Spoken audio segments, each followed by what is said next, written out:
Hello, welcome to the Rooms with Ronald podcast, brought to you by the Multifamily Media Network. I'm your host, Ronald Harrington. In 2023, I set an intention to shop 100 apartment communities to see how leasing was evolving around the country. Rooms with Ronald was born out of that experience. In this series, I share my experiences and engage in meaningful conversations with other professionals in the industry as we discuss all things related to leasing and marketing. Join in as we expand the Rooms with Ronald experiment.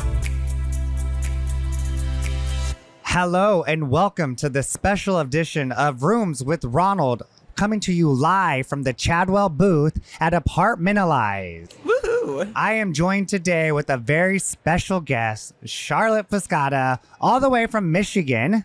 I am so excited to have you on Rooms with Ronald today, Charlotte. I am so excited to be here, Ronald. I have been wanting to do this for so long, as you know, and it's just such a pleasure to be here with you. It's so exciting to do it live, right? In the heart of the biggest conference in multifamily. Oh my gosh, 14,000 people, and we're watching them walk by and stop and take pictures and experience this as we're creating it. How fabulous is that? This is amazing. Did you ever think we'd be doing it in the Chadwell booth, like on the trade show? I expected to be home in my pajamas with my dog on my lap.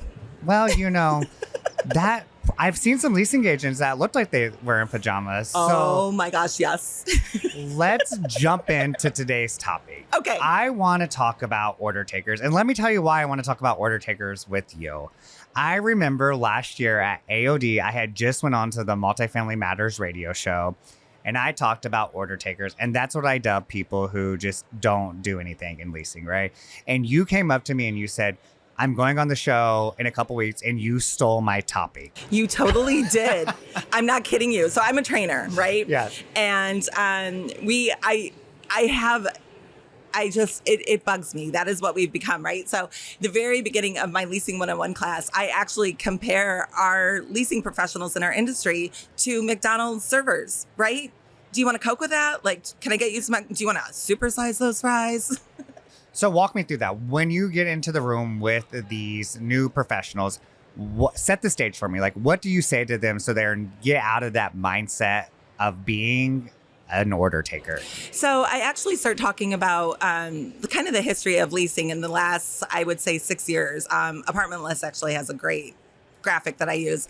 And you can kind of see the trends of our vacancy and how COVID kind of shaped that. And I believe what I've experienced and what I've witnessed is we moved from being true sales professionals to our order takers around the time of COVID. And a lot of them were newer leasing people coming into the industry without experience. And they were leasing apartments without even trying. They were walking into the office in the morning to 10 applications online, and they didn't have to lift a finger. So it became an order taking situation. Oh, someone wants some money. Someone just got a lease. That's how excited I get when I get a lease. That's what it is. That's the lease. So I actually pull up a picture of a McDonald's, and then I don't know. Are you familiar with The Bear? No. Oh, it's a great show. You got to watch it. And then I compare it to fine dining and the experience that you can create for a client in fine dining, and how that is what we should be bringing to multifamily, that personalized experience. So it's not order taking, but it's creating that relationship with the person that you're with right now, like what we're doing. And I tell people, if someone wanted to have their order taken, they would just go onto the app and book a self-guided tour, go in, get out, never talk to someone. So like when they're coming to tour with you, they're coming to get that experience. Yeah. They need some additional help. They need some clarification on what could be seen. Yep. I always say we sell white boxes, right? They might be white, beige, gray, whatever color you decide to paint them that day. But it's the person that they connect with that leases it. It's not the white box. It's you. It's you creating that relationship and them going, you know what? I can commit to having Ronald in the office to take care of me for the next 12 months because I trust him. Yeah. I like to tell people, really, at the end of the day, we're selling 4 walls and a rug. But now we're not really selling rugs anymore because carpet seems to be a thing of the past. It's all like plain flooring. So let's talk about, you are doing some shops this year. I know that, and we shopped together in DC. We did. So let's talk about the DC experience, okay? I love it. Let's go. let's give your take, and then I will feed in my take on this. So let's start with that. So I had to be your friend, right? So I got to kind of not have to be the person who was looking, which made it a lot easier to really pay attention to what was going on. And I don't want to say that. The person who was leasing, I don't want to compare him to a rat rag. He didn't bring out the personality. He was just kind of bland. And I think that there's such a foundation of relationships when it comes to questions, right? How many questions they ask you? Like three? Maybe. Like, he was a true order taker, right? Totally. And like I told you before we even got there, I booked the appointment online. I had trouble with the AI. It kept trying to get me to rebook the appointment. I was like, I had an appointment already booked. Yeah. Right? And then it was like texting me at 1:45 in the morning, and I'm an old man, so I'm sound asleep. Like, wait, personally texting you? Was it AI? It was or the AI. No, it was the AI. It's like so. AI's texting you at 1:15? Yeah, so like the settings weren't set up. Oh, like, heck no. Like they weren't right. So then I get there, and like that morning of, he calls me, and he was like, I see you have an appointment scheduled. Can we push it back? And we were like on a pretty tight deadline. We were like trying to do things in between committee meetings. Right, we had meetings and... I'm like, okay, that works. And then never tells me any direction. Oh, that's right. So when we got to the door, right? We went to the wrong door. You've got two entries to this building almost a block apart, and he didn't tell you where to go. And it had a call box and everything on there that looked like the door, right? So and it wasn't even him that answers. It was concierge, security. I mean, I couldn't. Did you realize what the person was? Like, no. No, yeah. And they didn't introduce themselves. They didn't offer to help you. And it was very rude. Like, I felt like he was like rude. He was like, "You're at the wrong entrance. Like, go on down." Like, and had I really been looking for an apartment, I probably would have just been like, "I'm going to the next place." Well, I was about to stop you right there and say, Ronald, we could go get a drink and get more out of our conversation than what we're about to experience. Yeah. So we got in there, and he like walked in. He was like, "Go up to the rec room or the clubhouse," and then like the sign he said rec room. Yeah. Who calls it a rec room? I was like, "Are we in a retirement home? Like, Charlotte, are you trying to tell me you're committing me to Shady Pines?" Like, oh my gosh. You know, so like that's what it felt like when you like walked in, and then we just sat there. Yeah. And I was like, "Is this a rec room? Because the sign says clubhouse, so we have to use the same terminology for people." Consistency is key. Right. So let's talk about when he walked in. So tell me your first impression when he like came to get us. He was dressed nice. So the professional look was there. His energy level was very low. Yeah. You know, and I get that. I always think that I want a cheerleader, and I've got a great friend who's a leasing professional, and she's nowhere near a cheerleader. So I love the energy level. You know, I'm okay with a calm energy level, but it wasn't just calm. It felt lazy. He kind of just, his body language wasn't there. The energy or, you know, the aura that he was giving off just was not there. It just felt very, I'm here. It's my job. Let me go through the motions. Yeah. And so I was excited because he was well put together. So I thought, oh, this is going to be, he was probably the best dressed that I saw. Yep. And I was like, this is going to be great. He looks the part, like it's a clean look. It's a great property. And then we get to the office, and I was a little disappointed. Like, it was a little chaotic. Yep. The ID was awkward. Like, I don't even think he asked for your ID. They didn't. They asked for my ID. He like took a photo of it, but never asked. You could have been the psycho killer, not me. I am the psycho killer, Ronald. I thought you knew that. Oh, you know. Sorry, guys, you're in the booth with us now. So, but then there was no discovery. No. It was like, let me take your ID and let's go. He didn't ask you why you were moving. He asked you no personal questions at all. Yeah, to me, I was like, okay, what are we doing, right? We saw these apartments, and they were not ready. No, it was not ready. Not the at all. elevator was sketch. They were working on the elevator. Working in it, like working on this elevator. I remember thinking, are we going to get stuck in here? Yeah. And didn't the guy have like a box and it looked like a bomb? Yeah, it did. I was like, are you putting a bomb in this elevator? Are we going to like blow up? And so the experience overall, he was just not good. He wasn't. And I remember when we got into one of the apartments, you and I were talking because he was not doing anything. There was no interaction. It just felt like he was there to make sure we didn't steal the appliances almost. You know what I mean? And I remember you're talking to me and you asked questions about your dog. I'm sorry, Leasing 101. Ask the dog's name. My dog's name is Snoopy, if anyone needs to know. Right. So why aren't we talking about it? Why isn't he asking you questions? It was like, oh, you got a dog. Okay, cool. Like, it was nothing. And it was like a mid-rise building. So like, where do I walk my dog? Where do I like do any of this? And we never got the answer. Nope. We never got the answer. Nope. And then like we were talking about, and he wanted to show us that one apartment that had been leased. Yes. And I was like, I don't want to see it if I can't lease it. He was Time like, waster. just in case. And so then we looked at each other. We thought we were going back to the office. Remember, we thought we were going back to this office, and we end up in the lobby. Yep. And I was like, oh, I guess the tour is done. We were both dumbfounded. I was just like, and okay, key thing right here, right? What's ABCs? Always be connecting. Yes. Yes. There was still no connection. The second ABCs, always be closing. Did he try to close you? No. No. Did he No. he made no effort. He didn't even ask for your opinion. He did not. Oh, that was a great time. So I know you've been shopping some on your own without me, which I'm very sad about, you know. I'm sorry. So tell me about some of those experiences.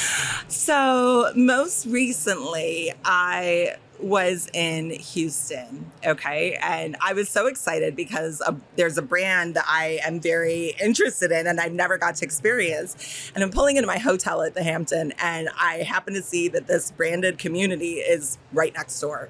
I was so excited. And I did a UE in my parking lot, went out, pulled into the community, and it's 5:30 in the evening, right? I just got from the airport. So I'm not quite getting my bearings enough, but I'm going, I need to do this. I want to experience this. And this is the only time I have to do it. And I walked into the leasing office. There's nice music playing. There's a good energy. There's people sitting at the desk enjoying it, you know, having a great conversation with the leasing person. They were so kind. Sit down, enjoy yourself. And then they call me up. I get called up to the desk politely. I did not feel like I was being called up to the counter asking if I'm, you know, number 81, can I serve you? And I sat down with this lovely leasing lady. And she, for 5:30, I'm pausing because they're making an announcement. I feel like they should be calling my name and telling me I won the $50,000 that I didn't put in for. They may not. They're order takers. They're just calling the next one down. So we sit down, we start chatting. She, you know, it's 5:30. Sometimes you walk into a leasing office at 5:30, and what do? We can't tour you. We can't tour you. She didn't do it. She made me feel welcome immediately. We sat down, we had a nice little getting to know you conversation, and then I got to tour the community.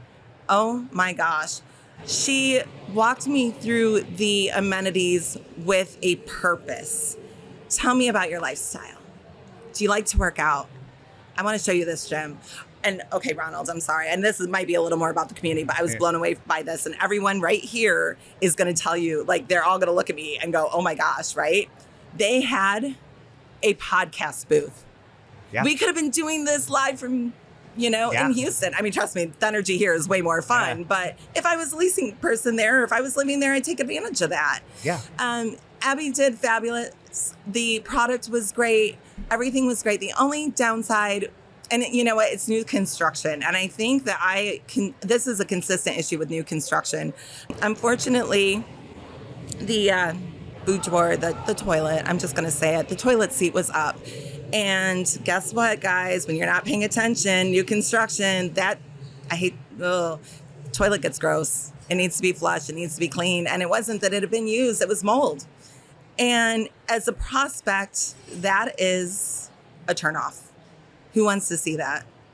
So let's talk about, you know, we got these experiences. We get the picture that there's lots of order takers. So what can we do to get people out of the order takers into the salespeople? What are your tips and tricks that you can impart on us today? If I could say anything, a key thing that I have learned is that I want people to create that connection and that experience. And, you know, have you ever been like boutique hotels, right? Yeah.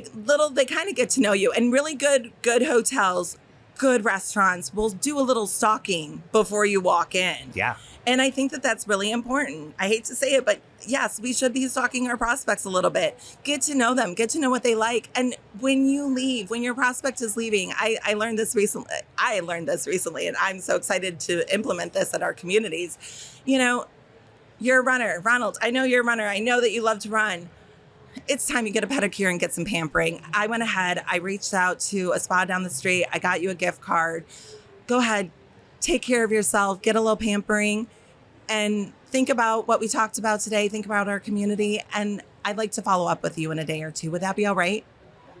How personalized is that? And it doesn't even have to be like a big thing like that. It can be coming in and saying, hey, you mentioned that you're a wine connoisseur. Let me get you a glass. I happen to have your favorite kind of wine. Create an experience, something memorable, because we don't hit those memory points. And as a prospective resident, how many properties are people shopping these days? 3 to 5 properties, right? You have to be memorable. You have to make that connection. And unfortunately, we only have a finite amount of time to do it. Yeah. I always say, give me a $5 gift card to Starbucks. Yes. I love coffee. And like on the tour, no one ever talks about the store anymore, right? They're just so in on getting me in, getting me out. I'm just a number to them, right? Yes. So like, give me a gift card to Starbucks. Tell me that, hey, I know you're not ready to make the decision right now. I've already asked you to apply. I want to go and get you a coffee because I know it's stressful. I know you're tired already looking. You've already mentioned that. So give me, here's the Starbucks. If you can tell me where the closest Starbucks is, you won my heart. And now you won my heart, And actually there was a property in Indianapolis that I toured that in their follow-up, it said, thank you so much, because it was December and it was a $10 gift card to Starbucks. But the problem became it was to everybody because nowhere in our conversation did we ever talk about my love for coffee or my love for Starbucks. So it was a lease up. It was generic. It was generic, but in the moment, right, to the outside person who wasn't really thinking about it, they might feel special, like, oh my gosh, did I mention I love coffee? I know I didn't because I didn't remember that conversation very well, but it was like that cutesy little thing that made me say, this wasn't an order taker. Yeah. It was someone who actually like really cares in like that follow-up process. I was talking to my girlfriend recently, and she had mentioned that she overheard one of the assistant community managers tell a leasing person, are you ready for this? You have to keep your tours to 15 minutes. 15 minutes is order taking. A good tour takes how long, Ronald? I mean, 30 to 45 minutes. And I think it goes back to, did I do any prep work, right? If I book the appointment online and you don't reach out to me, it's probably going to be along that 45-minute mark because you have to do these discovery questions. Yes. You have to get to know me. And everyone knows I have a lot of clothes. So like you have to understand that in that process. And order taking to me is bringing them to your desk.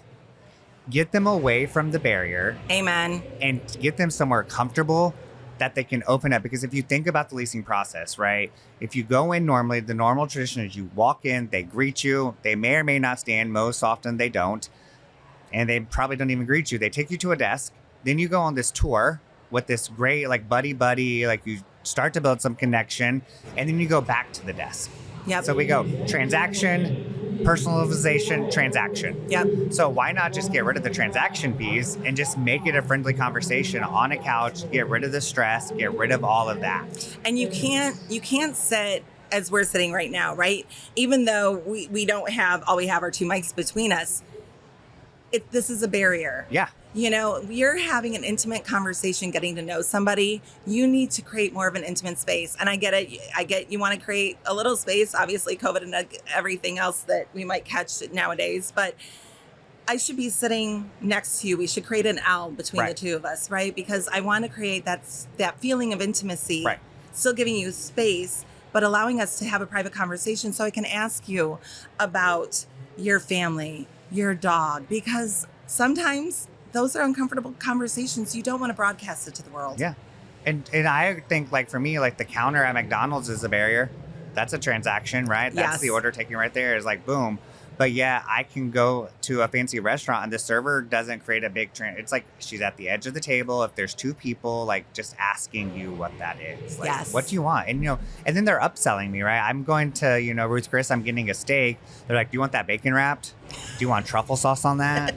What sides do you want? Yes, yes, and yes. And then they come around and they're like, do you want dessert? Right. And I'm like, you should start off with dessert first. So like, that's the key lesson. Start off with dessert first, right? So to me, and this is like not order taking, like when I tell people all the time to create a customized experience, ask this simple question. What would you like to see first? Do you want to see the amenities first or do you want to see the apartment first? Because I am someone that has to fall in love with the amenities. I don't care about the apartment. I'm never going to be there. It's like I had an apartment in Austin. I think I was there maybe 50 days out of the whole year. Okay, now you're just bragging about traveling. I'm You know, joking. I'm joking. But if you knew that, right, you would probably try to sell me I'm gonna that sell you on apartment, me. that Yeah. apartment that no one wants to rent because I'm never home. I don't care about it. Right. Like that, it's hard to sell. Like that's what you should. But the order taker would say, "Well, this is our 1-bedrooms that we have. You can take your pick. Yeah. We'll walk around and see them all and all of that." Well, Charlotte, I know we're out of time, and I want to make sure that I know how people can reach you. So, how do we reach out to you? I love it. You can connect with me on LinkedIn. You can connect with me on Facebook. My life is, an open book because whose isn't nowadays? You name it, you can find me. So charlottepisciotta.com. I've got a great website. I work at Friedman. So if you're searching me on LinkedIn, you can find me that way too. Perfect. Well, thanks for joining this very special episode of Rooms with Ronald. And if you can't hear, we are coming to you live from the Chadwell booth at Apartmentalize in Philadelphia. Until next time, guys, happy leasing. Thank you for tuning in today. I hope I left you with some fresh ideas or a new perspective. Leasing and marketing are evolving rapidly, and Rooms with Ronald is committed to offering a place to hear about those changes. We also celebrate and acknowledge the fundamentals of exceptional service that will never go out of style. So, if you enjoyed this episode, please like, comment, or subscribe. Visit multifamilymedianetwork.com to learn more about our other exceptional industry podcasts, thought pieces, and sponsorship opportunities.